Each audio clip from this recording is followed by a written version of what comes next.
Wanda, I was wondering if you could tell us a little more about this particular unique preschool.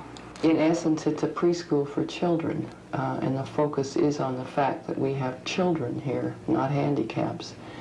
But we're dealing with kids who have some difficulties, children with motor or perceptual delays or disabilities, kids who have genetic syndromes that indicate some retardation or some difficulty in functioning or in development. We have kids who have behavior disorders, kids who are emotionally disturbed, kids who have vision and hearing deficits, children who have been diagnosed as retarded, kids who are all of those things and none of those things. We have, you name it, we have it. But again, in essence, what we have are children whose needs are those of any children with extra needs. Yes. And the program itself is a preschool program. It serves or seeks to serve the whole child. We're concerned that the development be enhanced and enabled, encouraged, that we set up an environment where kids can grow and explore and learn to what a gas life is. And their programs are general in terms of this sort of preschool approach, but they're individualized in terms of each child's need. I mean, there are no two children who have the same needs, obviously, and children who have some deficit may have heavier needs in one area than another. I think I could say that almost all of the children we have some communication disorder. Yes. That there is a delay in speech in the majority of our children. We're very concerned with trying to find ways to help our kids communicate, to develop language. You mentioned language development and your direction towards that. How do you see music therapy? I see music therapy as supporting this, as providing something that we can't perhaps provide in a, say, structured language program per se. You're looking at communication as a whole thing. Communication isn't just words. It is a whole variety of messages that go between human beings, and those can be muscular contraction, they can be the odor that comes off, they can be a facial expression, they can be a silence or a rhythm of movement. And music therapy is in a way like a magnifying glass that allows us to see and remember some of these forms of expression that we've forgotten because we're so verbal. And it encourages the children to use those because they get a response for them. And it provides a means for communication that maybe ordinary speech doesn't.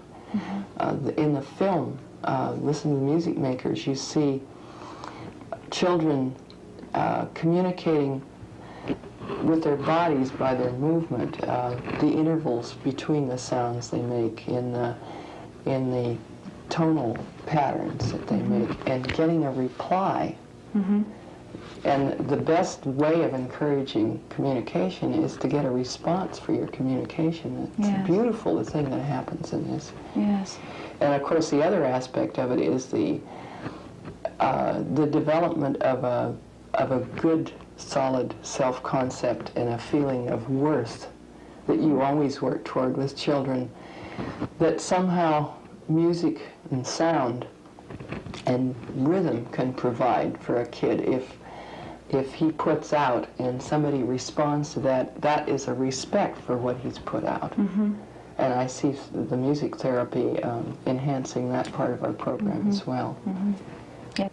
We don't just use the music therapists, to come in once a week and do music therapy and then split. No.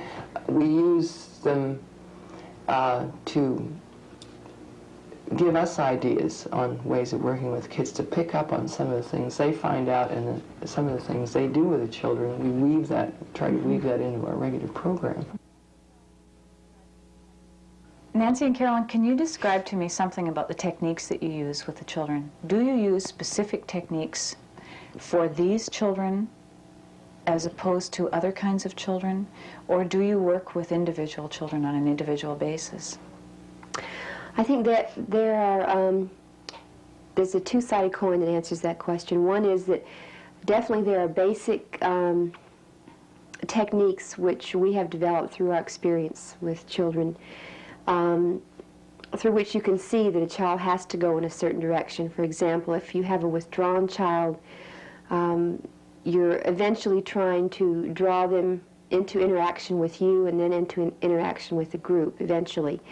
If you have a child who's dull and has a hard time getting interested, you try to give him as much stimulation to find something that he will connect to in order to begin to participate. If you have a child who's rigid, you try to encourage them to use variety and to use their body while they're playing instruments and whatever. And there are many, many basic techniques that that are pretty general across the board in whatever setting with whatever children. But the most important part of the therapeutic process happens, I feel, on a very individual basis at that moment, when the child somehow gives you the more subtle and often more important cues about what he needs at that moment. Mm-hmm. And you, as a therapist, as a music therapist, should be able to pick up on those instantly and develop those on the spot, mm-hmm. beyond those basic general things. Mm-hmm. Do you see a difference in the children that you've worked with after you've worked with them over an extended period of time? Do you see a difference in them after as opposed to before you started working with them? A lot of individual progress, individual kinds of progress happens depending on where the child started from. At this particular school, some of the children had very little skill, very little communication skill, very little coordination skill, or even attention to things outside of themselves. And those children we've found, from being very passive and not connected with objects or people around them, got to the point where they were attentive to things clear across the room, mm-hmm. and would notice them and feel a connection to them and start crawling towards them.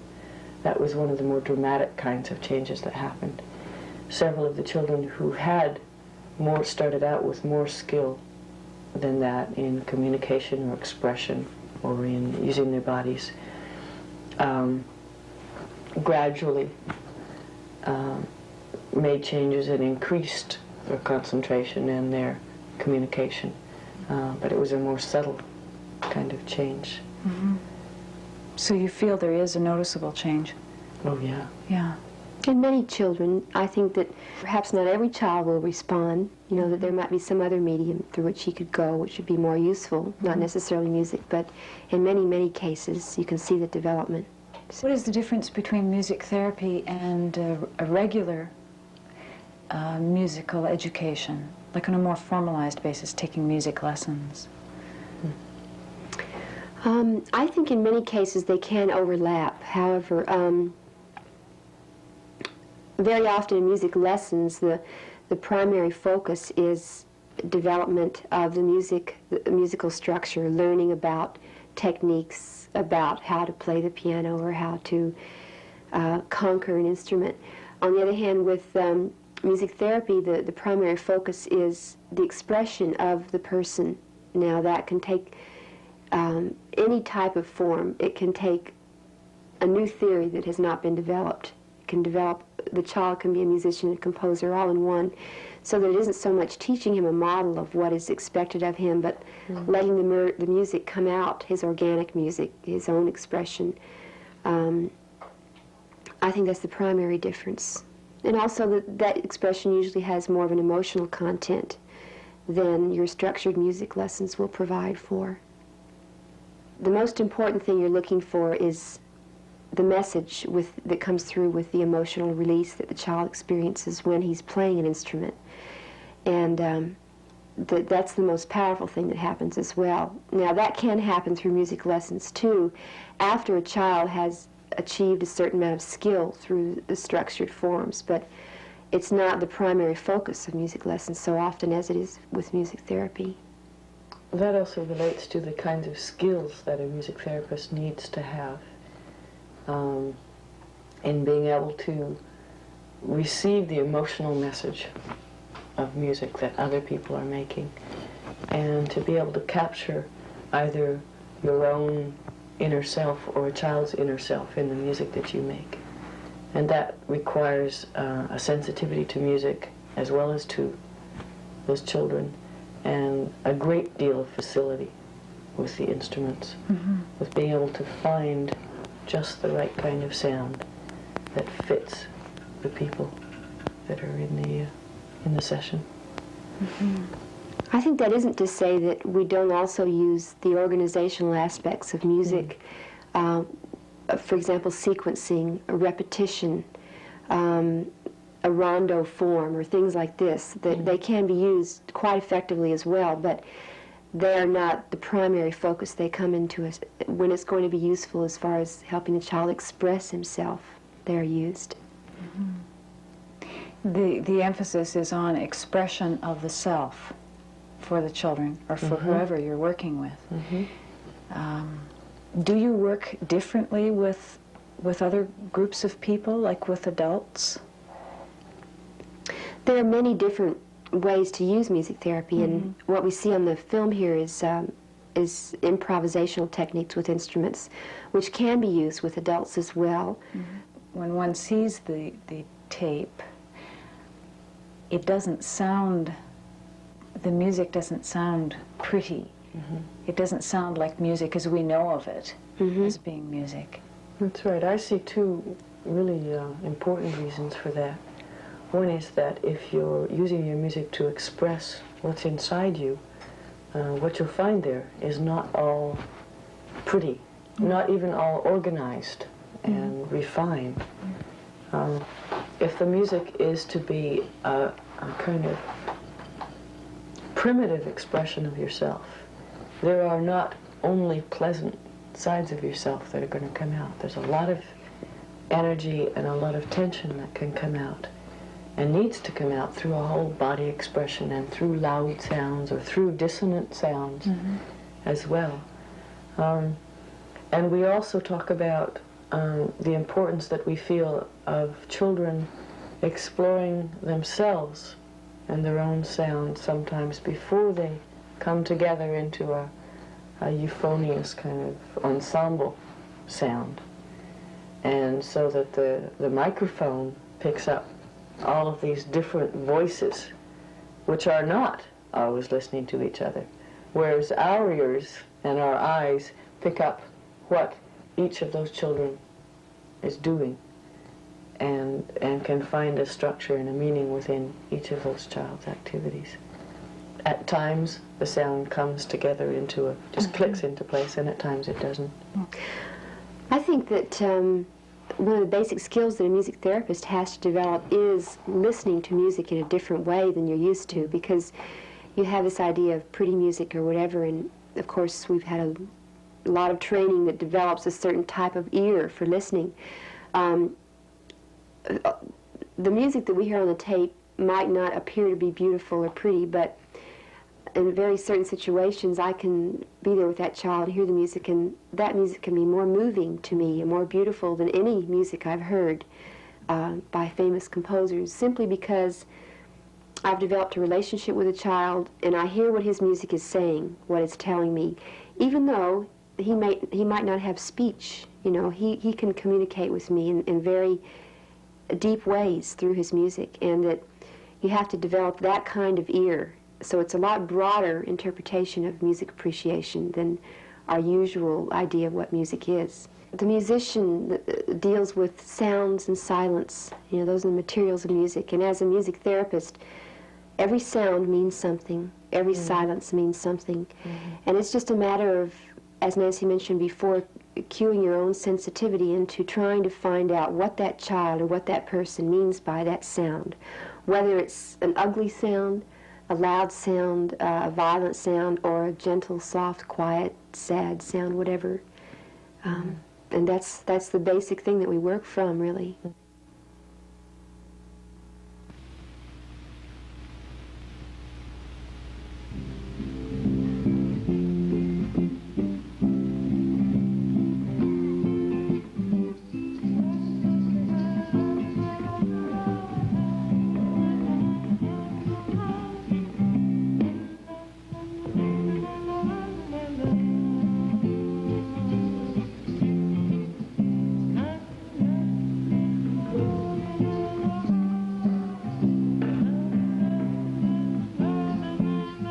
On the campus of the University of British Columbia, there's a preschool for children with special needs. We offer music therapy here once a week. Sometimes when we're walking into the school and getting ready for the children, it feels like a ceremony. Part of our preparation includes centering ourselves to be ready to respond to the personalities and needs of the children. Respect for the instruments and their sounds is essential if the children are going to seriously consider them as tools for meaningful expression. A great deal of thought and care is put into their arrangement.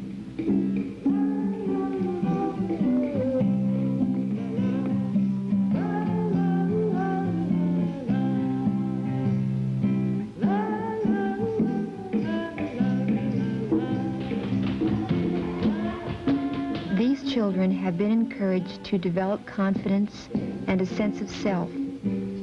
They find a strong way of letting us know what they need when they come into the room.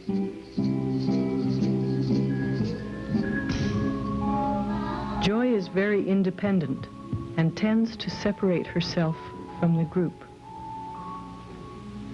This is Nicola. She is an inactive child who tunes in and out of the group sound. Marie has an endless repertoire of happy sounds.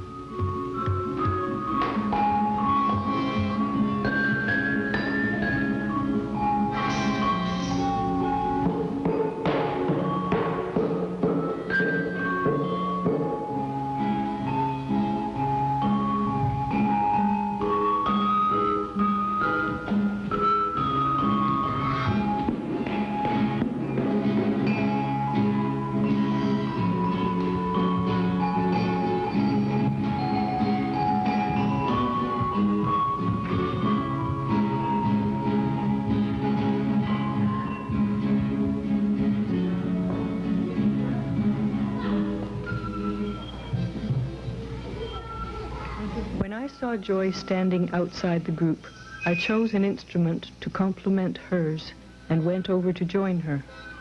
I took her short musical phrases and made a game of them.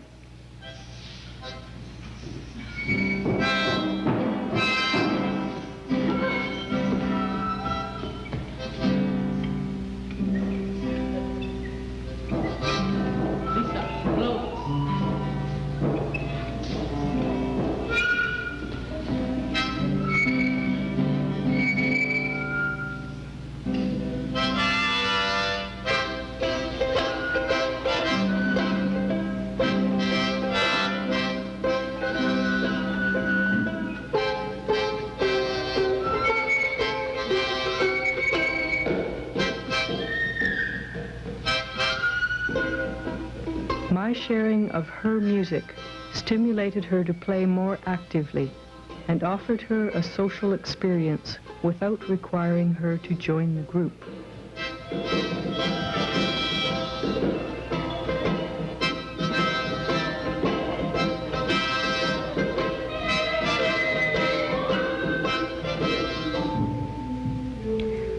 Marlene has discovered an instrument which expresses her gentle and tentative nature. Because the kalimba has special significance for her, Marlene is willing to extend her fine motor skills beyond their comfortable limits.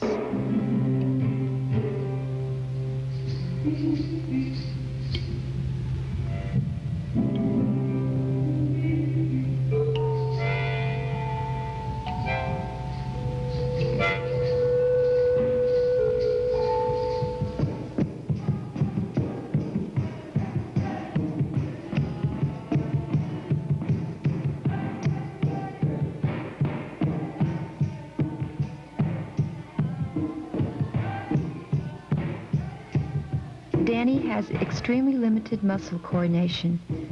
For many sessions, he was content to let his hands, his face, or some other part of his body merely rest on the instrument, so he could experience the music through vibration.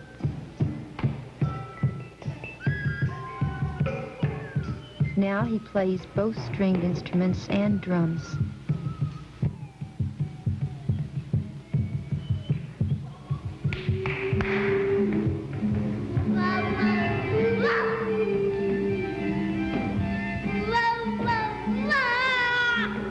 When Michael sings, it's really the blues, and there's no way we can resist the call.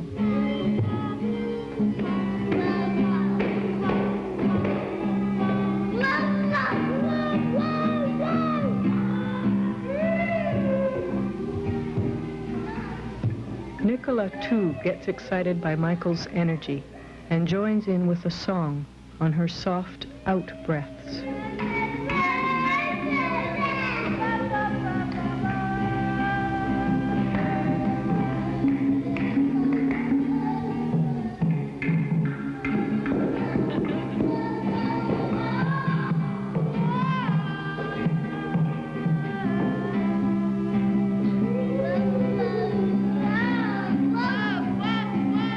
The sound you make with your instrument always reveals something about who you are inside, and therefore becomes a kind of communication when someone else responds to your music. In a sense, a musical conversation begins.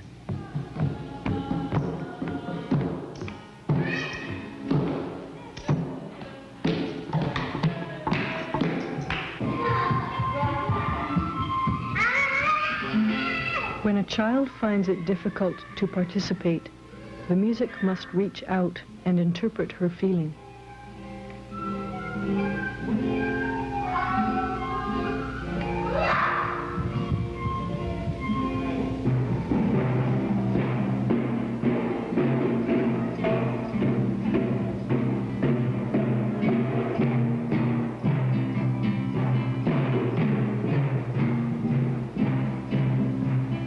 For us, Veronica is really the dancer. Each child is provided the freedom to allow their most comfortable form of expression to emerge. Veronica inevitably speaks through her body. During every session, it's almost as if she must dance.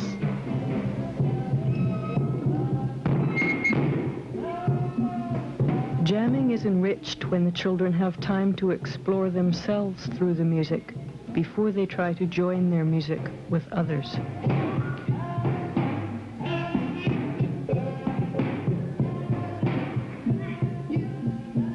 These children are writing their own music, and in a certain sense, it has equal value to most of the great music ever written.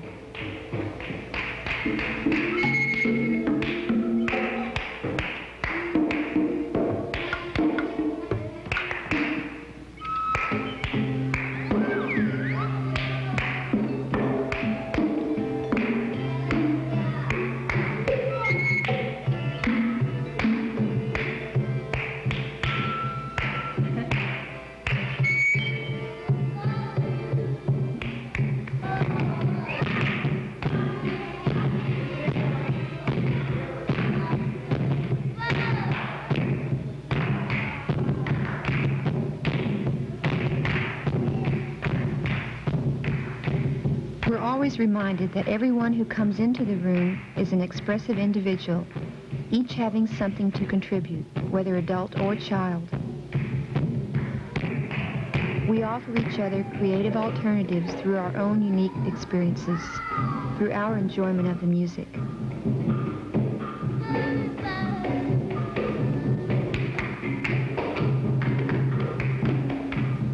Sometimes the group energy gets so high that everyone is pulled into it.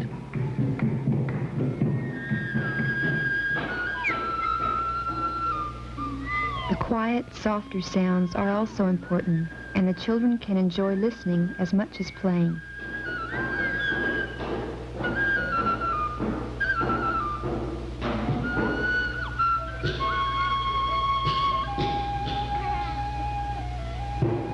This special music offers moments of intimacy and relaxation.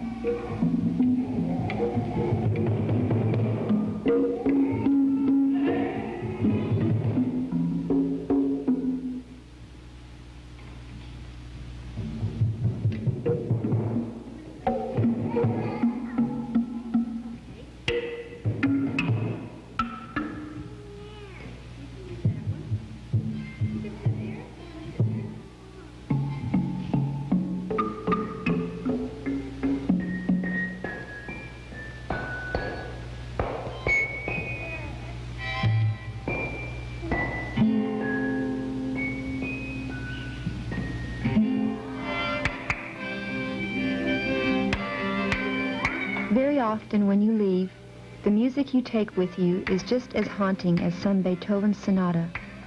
It's been composed and played on the spot, and it's a whole new song that nobody has ever played before.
Before the film, Wanda pointed out the importance of self-expression and nonverbal communication in development.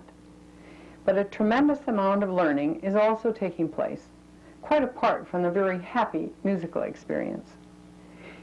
In the interest of time, perhaps I could just list some of these. Motor development, from the earliest sensory motor exploration to the gross motor using large muscles, such as in the body movements and dancing, to the great variety of fine motor opportunities. Note here Marlene on the kalimba, and the others with drumsticks, the stringed instruments, and the xylophones. There are also valuable social skills being learned. First of all, the respect for the instruments, and hence a generalization to respect for other people's property. There's helping behavior, Jamie assisting the little one with the harmonica. And learning to share is important, to take turns, sharing the instruments, and even more important, sharing the adult's time and attention. Probably the most important area of learning, certainly one of our prime goals, is language development. Both receptive, the ability to understand, and expressive, the ability to speak. Receptive language requires a vast amount of experience. That is, a great variety of sensory stimulation and good motivation, both provided in this setting. Witness Danny, feeling the sound through his hands. Listening skills are equally essential. Learning to focus attention and then maintain it for longer and longer periods. Only in these ways can a child gather necessary information. Expressive language develops in the same sequence in every child, but not always at the same time. The earliest exercises were well demonstrated in this film. Mouthing, lip and tongue movements, breathing in and out, thereby gaining breath control, are all essential to articulation. But speech also requires auditory discrimination and the sequencing of sounds. The most obvious example here would probably be Marie on the drums. There's a beautiful section of her drumming, which illustrates the necessity and the development of sequencing. Each child goes through the same stages from the first random vocalizations to babbling, then jargoning, and eventually to meaningful speech, which is the ability to connect a certain sound with a very specific object. The method, of course, is imitating an adult. The adult makes a sound and points to an object, and the child makes the connection. In the film, note the sequence with joy. She's watching, listening, experimenting, and eventually imitating. Such modeling experience is true evidence that learning is, in fact, taking place. Besides providing a valuable learning experience, there are some positive emotional values to be gained from these sessions.